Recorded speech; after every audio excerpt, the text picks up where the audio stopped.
Olá, está começando o JR Trade, o programa que recebe os maiores nomes da publicidade brasileira. A região de Brusque, em Santa Catarina, é considerada um polo têxtil. São mais de 9 mil empresas gerando emprego, renda e movimentando a economia. De olho nesse mercado, nasceu a Capital Creative, ou Capital Creative. Já estou levando para o internacional, hein, João? Tá certo. Quem conversa com a gente hoje aqui é um dos sócios da empresa, João Vitor Chad. João, seja muito bem-vindo ao JR Trade. Olá, obrigado, é um prazer estar aqui. Antes de começar a nossa entrevista, só quero lembrar a você que toda quarta-feira tem um episódio novinho do JR Trade nas plataformas digitais da Record TV a partir das 7h30 da noite. Se você quiser ouvir o JR Trade, é só baixar o seu tocador de podcast preferido. A gente está lá no podcast também. João, para começar essa entrevista, eu queria que você falasse um pouco sobre o início da Capital Creative. Quem inventou, como é que ela surgiu? Você já está na empresa desde o início? Boa.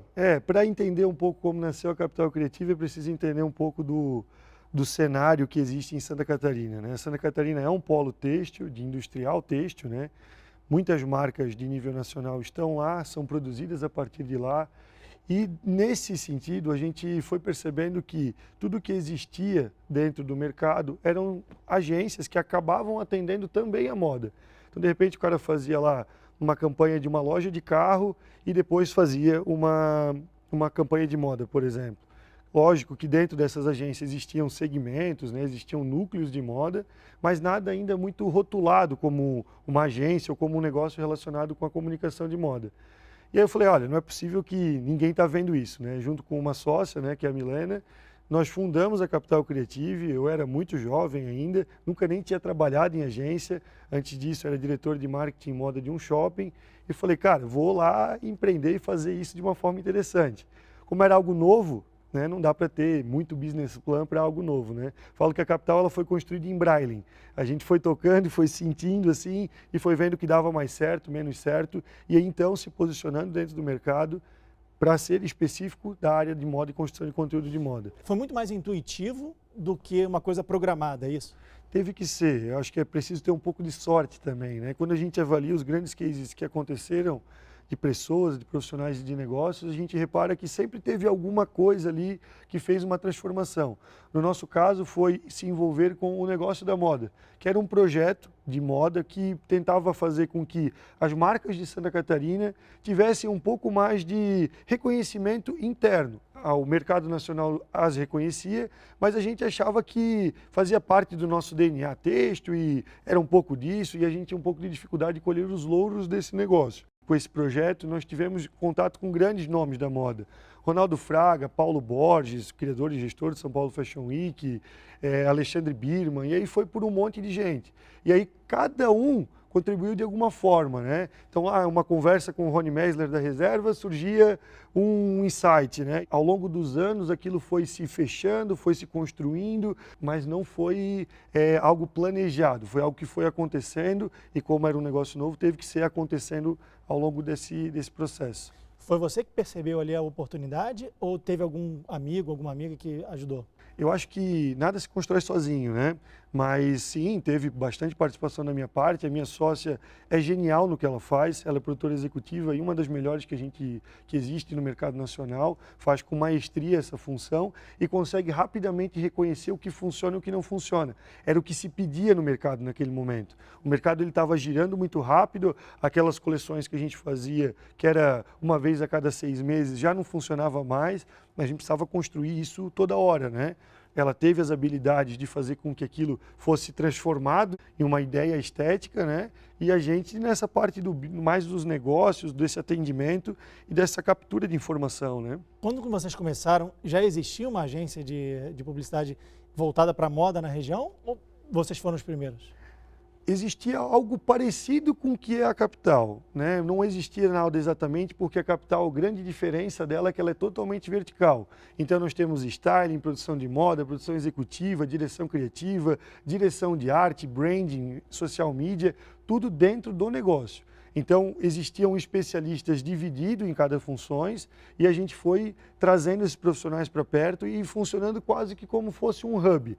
Até o rótulo de agência até nem cabe muito no nosso negócio, porque a gente acaba sendo esse conector de pessoas, de negócios. Então, o cliente acaba nos ligando sempre que tem um problema. Então não importa a natureza dele. Ele tem um problema lá gerencial, um problema de uma gestão de crise, de um produto que não funcionou, que não deu tão certo, ele acaba nos ligando e dentro das especificidades do nosso negócio, a gente acaba conectando uma coisa ou outra, não necessariamente todos os serviços que a Capital pode fazer. Já existiam outros negócios relacionados com a moda, mas com essa divisão e com essas características, eu acredito ser o primeiro. O que seria o hub? Você falou que não é uma agência, é um hub. Qual a diferença? A gente tem verticalizado o processo. Então, o fotógrafo da Capital Creative é funcionário da Capital Creative. Então, o que aconteceu? Acelerado a partir de 2020, nós tivemos uma sensação de que o quê? A gente antes, para fazer uma campanha de moda, nós precisávamos acionar uma série de profissionais, uma série de agendas, ter a sorte de que essas agendas todas batessem, que aquela locomotiva pudesse caminhar. E aí a gente pensou, cara, eu quero algo mais rápido. Se o meu cliente decidir fazer um anúncio de um produto específico amanhã, eu quero ter o poder do controle dessa agenda. Esse hub faz o quê? A gente tem todos os profissionais, mas quando se precisa de uma assinatura específica, eu preciso fazer um desfile muito específico de uma marca X, aí eu vou buscar um especialista para poder contribuir. Então esse hub acaba funcionando um pouco disso, conectando os profissionais que são do núcleo criativo da Capital e profissionais terceiros que são do Brasil inteiro. Você falou que o cliente liga para vocês quando tem um problema. Não deixa de ser também uma consultoria. Passa por isso. Por quê? Fazer feio e fazer bonito custa a mesma coisa. Então, assim, o cliente ele acaba percebendo isso, né? Ele acaba olhando para a gente e quer saber qual a sensação estética que a gente tem. Então, se eu pegar a minha diretora criativa, que é a Carol, ela estudou nas melhores escolas de moda do mundo, de design do mundo, e ela acaba trazendo essas informações para dentro de uma marca que às vezes nem conhece aquela referência, né? Moda tem muito a ver com isso. Tem muito a ver com inspiração e transpiração, como qualquer negócio criativo. Mas lá é muito mais latente, porque a moda ela é mais perceptível, mais nítida. Existia um tempo que a moda era feita assim, a gente recebia as informações internacionais, ou por meio de viagem, ou por meio de interlocutores dessas leituras, né, das semanas de moda que existiam no mundo, e a partir disso a gente começava a pensar, olha, daqui 6 meses, quando isso chegar, a gente vai ter que fazer uma camiseta verde, ou algo desse tipo, né? Quando a internet aconteceu, já não tinha mais esse time, né? E existia até um problema com isso nesse universo do fast fashion, que, no extremo, saía um navio lá da China com produtores lá dentro, costurando e construindo as peças para chegar na Europa em 15 dias com o que se viu na passarela dentro, né? Hoje a gente já percebeu que isso é um desastre completo, né? E a moda tem muito esse estigma da mão de obra escrava ou do exagero do consumo, né? Que as modas mudam muito rápido e aí está se buscando uma moda mais sustentável, uma moda um pouco mais perene, algo que se possa usar por tempo indeterminado, que esse passa a ser as características da área de comunicação, entende? Então a gente está indo dentro de cada problema. Então sim, na área de consultoria a gente acaba atingindo esse setor também. Vai resolvendo o problema do cliente, na verdade, em vez de só pensar na campanha. Você falou que teve uma transição aí. Vocês pensavam que a campanha podia durar 6 meses, né? Vocês tinham que pensar na campanha 6 meses antes, e agora com a internet a coisa é minuto a minuto, né? Dia a dia. Como é que foi essa transição? Essa campanha, ela não deixou de existir, ela continua existindo. Por quê? Porque existe algo que dentro da pirâmide de vendas da moda, existe algo, são produtos que são feitos para vender muito, outros para vender pouco e outros para não vender. A campanha, elas são feitas com esses núcleos de produtos extremamente exagerados. Quem não é da área da moda vai reparar que, talvez quando assistia um desfile de moda de uma grande grife da França, por exemplo, se via lá uma cauda enorme, uma ombreira extravagante, e aí falava, mas quem é que vai usar isso? Ninguém vai usar isso. Mas aquele era um exercício de mostrar para as pessoas que, não, a gola está em alta, vai ter cauda rolando, sabe? Enfim, no decorrer do processo, a gente foi obrigado a perceber que o quê? Peraí, as pessoas não sabem usar esse produto. Nós fizemos um estudo com uma marca de nível nacional que chama Denim Zero. Essa marca, ela trouxe a informação de que o quê? As clientes não estavam conseguindo utilizar calças brancas. Elas compravam e depois não utilizavam porque elas não sabiam como usar. Mais simples do que usar uma calça jeans ou uma calça branca, combina com qualquer coisa, cara. Dá para tu botar um salto, dá para tu botar um tênis, dá para botar absolutamente qualquer coisa na parte de cima. A gente falou, não, pera, não dá para a gente partir do princípio que todo mundo sabe. O óbvio tem que ser dito. Então vamos mostrar para essas pessoas como utilizar essa calça no dia a dia. Então vamos fazer uma peça 3 looks? Então a gente vai lá, pega aquela calça branca e fala, olha, se tu quiser usar para o café da manhã com as amigas, tá aqui. Esse é o look, esse é o dress code, né, que tu vai usar. Se tu quiser usar para trabalhar, tu combina ela com algo mais social, com uma camisa ou algo do tipo. E por último, se tu quiser sair desse dia de trabalho e ir para uma balada, aí tu joga um saltinho que está resolvido o teu problema. Tipo, ensinar o seu cliente a usar o produto. A gente faz muito um movimento lá que chamamos de Cava Bem, né? Características, vantagens e benefícios de cada produto. Então, já não basta mais só expor. Existia um tempo que a moda, dos anos 90 até o início dos anos 2000, que vendia praticamente tudo. Então, na nossa região, né, de Brusque, ali da região do Vale do Estado, vinham pessoas do Brasil inteiro e compravam o que tinha. Não importava se era bem costurado, se era mal costurado, era empurrado, né? Eles não chamavam nem de vendedores, eles chamavam de balconistas, as pessoas que trabalhavam ali atrás do balcão. Porque elas literalmente não precisavam vender, elas só precisavam estar ali e essas pessoas do Brasil viriam até ali e comprariam o que tivesse. A moda mudou, não dá mais para a gente dizer para as pessoas o que elas têm que usar. Nós podemos sugerir e cada um, dentro do seu estilo, vai combinar da forma que achar melhor. Então, antigamente existiam muitas marcas que eram, aquela lá é a marca do rock, essa é a marca do surf. Já não tem mais isso, né? Acho que as marcas elas acabam tendo, de alguma forma, abrangência ou capilaridade dentro de todos os estilos. Então eu posso pegar uma marca de nível nacional, exemplo da Farm, por exemplo, que é uma moda carioca, despojada, leve, mas botar dentro do ambiente corporativo de São Paulo, entende? Isso acontece por conta da internet, porque as pessoas têm informação em tempo real e aí ela consegue pesquisar e saber o que casa com o quê? Exatamente. Antigamente, até a pandemia, as pessoas buscavam inspiração principalmente nas donas das lojas ou nas vendedoras. Elas iam naquela loja, eu tinha aquela vendedora se veste desse jeito, ela combina desse jeito, e aí existiam micro-organismos de moda dentro de cada cidade, de cada característica. O Brasil é um dos únicos países verticais de nível continental, né? Então a gente tem um inverno definido, um verão definido, uma primavera que funciona. Então, dentro de cada, eu vou lá para o interior de Goiás. Lá não dá para usar um casaco de pelo no inverno, né? Então, ela precisava adaptar essa moda e ela era o centro de informação.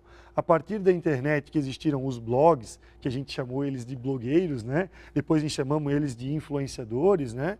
Eles começaram a trazer um pouco dessa informação. Eles viam o global e agiam local, né? No marketing a gente já fala isso há muitos anos, né? Que é o tal do glocal, né? É mais ou menos isso, eles pegavam as tendências de nível mundial e pegavam dentro das suas especificidades e colocavam lá. E isso funcionou. Então, nós como negócios de moda ou negócios de marketing de moda, nós precisamos olhar para isso. Falar, o que a gente não está vendo? Por que a gente antes conseguia bater de cima para baixo com o que era tendência e hoje a gente não está mais sendo ouvido, né? E aí a gente foi perceber que a velocidade com que esse influenciador gerava o conteúdo tinha sido o novo timing. E aí a gente precisa se adaptar a isso. Você falou que foi gerente de shopping, né? Isso. E eu queria entender um pouco sobre o trabalho de vocês. Quem são os clientes de vocês? Shopping é cliente de vocês? Influenciador é cliente de vocês? Quem são essas pessoas para eu poder entender melhor o trabalho de vocês? Acho que essa é a pergunta balizadora de tudo. Moda não é só indumentária, não é só o que tu veste. Moda é absolutamente tudo que tem estilo e comportamento. Então, eu posso atender uma imobiliária, talvez. Se ela não quiser vender imóveis, ela quiser vender um lifestyle de um lugar e de uma ideia de lugar, um lar, né? Eu atendo uma imobiliária? Não, nunca nos procuraram com esse objetivo, mas posso atender uma marca de cosméticos, posso atender um shopping, posso atender e atendo, né, várias marcas de moda dentro desses segmentos infantil, fitness, né, até a parte de moda mais fashion, construção, jeans, e aí vai por dezenas de outros setores, né? Então, a gente atende principalmente marcas de moda, ponto, né? Agora, significa que a gente não pode atender outros mercados? Não. Se a pessoa tiver conexão com a moda e tiver as referências da moda, a gente também vai ser produtivo. Mas qual é a etapa do processo da propaganda que vocês atendem? Por exemplo, o cliente chega lá e fala assim, João, eu preciso fazer propaganda do meu negócio, eu tenho aqui uma roupa que eu criei, uma marca de roupa, e eu quero divulgar isso, quero atrair os clientes. Vocês pegam o processo do zero ou tem uma etapa específica que vocês são os especialistas? A moda, de maneira geral, ela é construída de um estilista pensando na moda, né? Ou um criador, um diretor criativo pensando no que se vai comunicar aquela coleção. Então, num exemplo bobo, ela pode falar assim, olha, a nossa campanha tem uma correlação com a Grécia. E aí ela viaja à Grécia, ela busca as informações. Tem o que na Grécia? Limão siciliano. Vamos trazer limão siciliano lá para... Nem estou só sugerindo, né? Nem é isso, né? Mas ela vai criar de acordo com isso. Ela vai criar o que no marketing se chama de storytelling, mas são as historinhas da coleção, né? Então ela vai criando essas histórias e ela chega para a gente e fala, olha, chegamos num lugar. A gente tem essas roupas e a gente precisa mostrar para as pessoas que a gente está pensando, olhando para a Grécia, porque isso todo mundo vai falar. E aí a gente vai pegar o quê? Vai pegar essa historinha criada para ela e vai criar um rótulo para essa história. Vai chamar de um nome, vai criar uma identidade visual, vai fotografar essa campanha, vai editar, vai fotografar todas as peças do que eles chamam de lookbook, né? Mas que é basicamente o catálogo, né? Em uma parte mais técnica, vai montar esse material de venda, vai enviar para a gráfica, ela vai imprimir e aí ela vai botar na mão do vendedor para que ele possa sair da rua vendendo essas marcas. A maioria das marcas funciona dessa forma. Existem algumas características que vão para cima ou para baixo, dependendo do ponto de venda que ela está. Mas a gente participa do processo integral. Por quê? Porque não acaba por ali. A gente vai ajudar o vendedor a vender, mas depois a gente precisa ajudar o lojista a vender. Porque antes era ali que se rompia o ciclo. A gente ia até dar na mão do vendedor e falava, beleza, agora a gente está de férias até a próxima coleção. Não é mais assim, né? A gente precisa que, a gente vendeu em maio, o lojista vai estar recebendo em agosto. Lá em agosto, a gente precisa dizer para o consumidor final que isso é moda, que isso é tendência, e aí vai fazer aquela outra parte que eu falei. Vai ensinar ele a usar aquela peça que o lojista comprou. É outra campanha? É outra campanha. Tem clientes dentro da agência que fazem 5 diárias de conteúdo por mês. Então eles vão fazer o quê? Eles vão criar conteúdos para soltar durante o mês inteiro. Sejam reels, sejam fotos, sejam materiais de ponto de venda, porque é isso que mudou.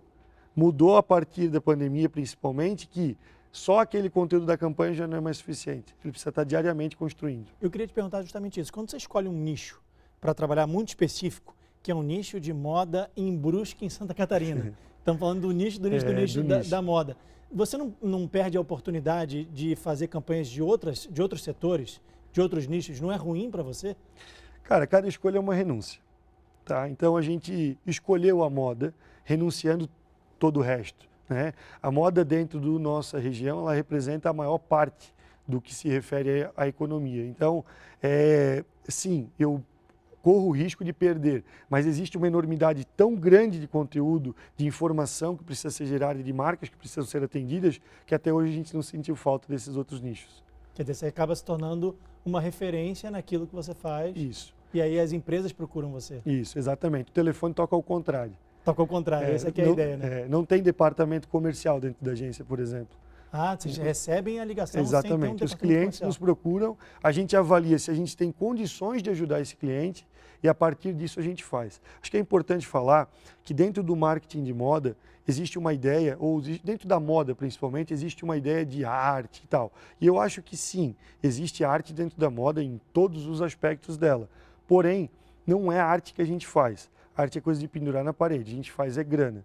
O lojista, o industrial têxtil, o dono de marca que está com a gente, ele precisa fazer com que, além de bonito e legal de usar, precisa vender, gerar dinheiro para poder fazer essa engrenagem continuar girando. Vocês já influenciaram, tipo, na cor de um produto ou no formato? Tipo, essa camisa não ficou legal, vamos mudar aqui a camisa. Vocês influenciam nisso? Eu costumo dizer que a capital é igual água. E a água ocupa todos os espaços disponíveis, né? Enquanto o cliente vai dando uma aberturinha para a gente vai entrando, né? E sim, existem vários clientes que a gente participa, inclusive, das apostas de coleção. E melhorou?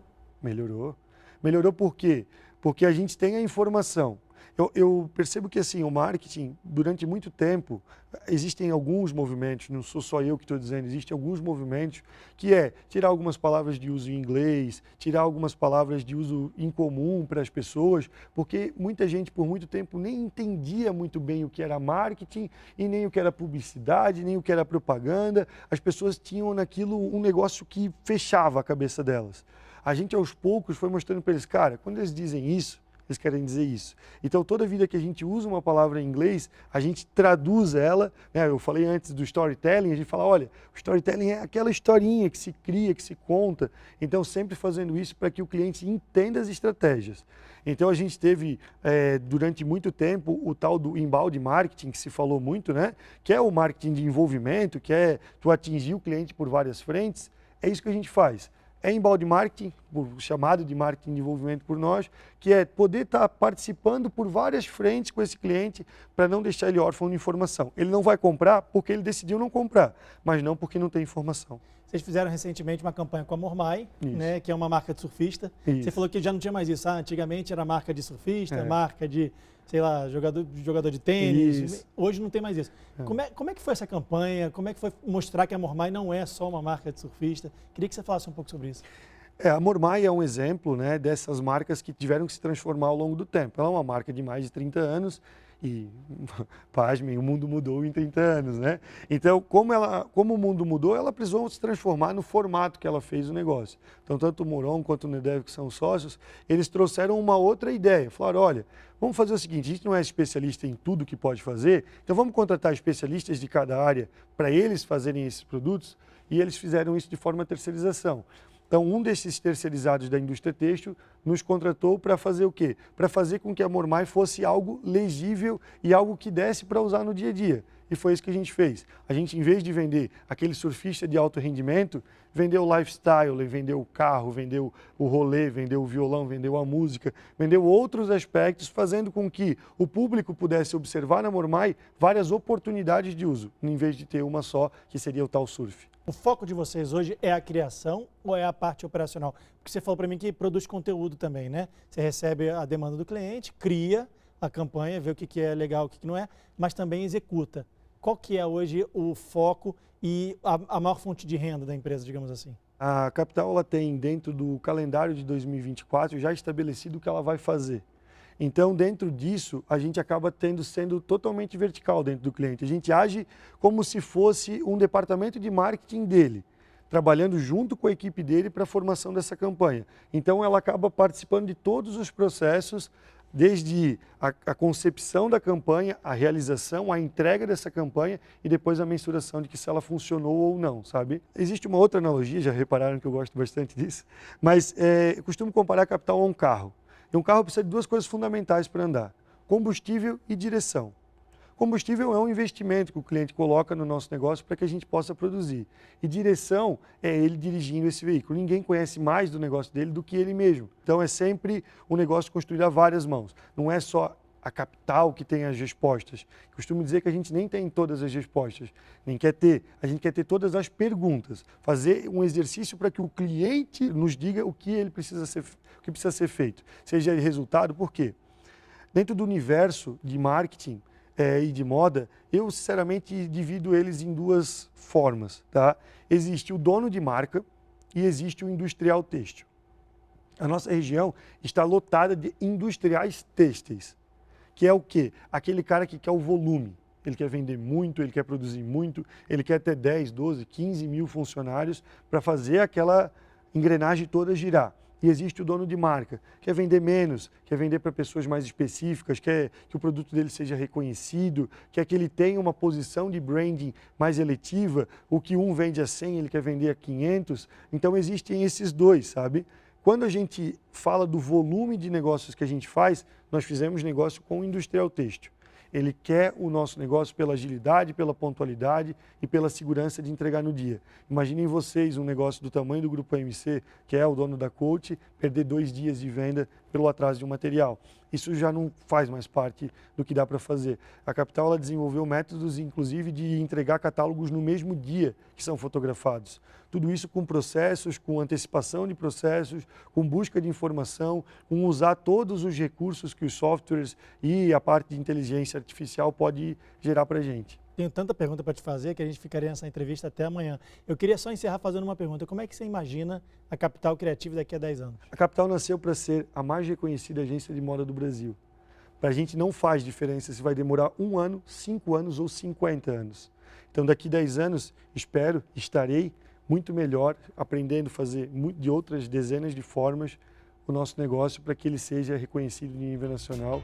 E está aqui um grande exemplo disso. João Vitor Chade, muito obrigado, sócio da Capital Creative, agência especializada em moda em Brusque, em Santa Catarina. Obrigado pela sua entrevista aqui no JR3. Valeu, muito obrigado pela atenção com que me ouviram. Desculpe o jeito embaralhado com o que falei. Só lembrando que o JR3 é o nosso espaço para falar sobre publicidade, propaganda e marketing das marcas. Toda quarta-feira, a partir das 7h30 da noite, anote aí, tem um episódio novinho do JR Trade nas plataformas digitais da Record TV, ou se você quiser ouvir o JR Trade, basta baixar o seu tocador de podcast preferido, que a gente está lá também. Muito obrigado pela sua companhia e até a próxima. A gente se vê. Tchau.